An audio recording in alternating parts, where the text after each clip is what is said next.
It's our second or third week in Tokyo. I'm gonna talk about the first 2 weeks so far. Into the Yokai Bonodori with my new friends, which was really fun. I've been cooking a lot of meals for myself and my husband, obviously. Trying out new vegan foods like kare pan, which I'd never had before. Got some new turtle neighbors. Been working on some of my design work with my kitty boy behind me. This is a new piece for Hughes Pizza. Please check him out in Osaka.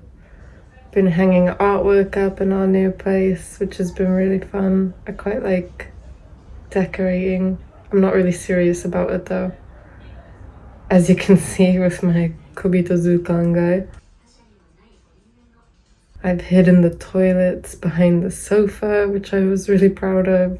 And I've got the boys a new cardboard cheese, which they don't care about at all.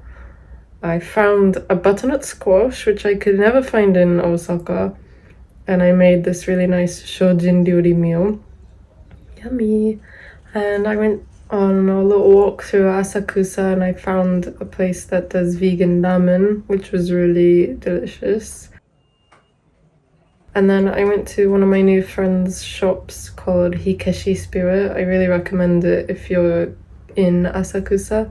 And then I've been working on some new artwork. I'm making some sculptures out of card and little bits of rubbish inside it because I like to recycle. And I've covered it with paper clay, which you'll see soon. There it is.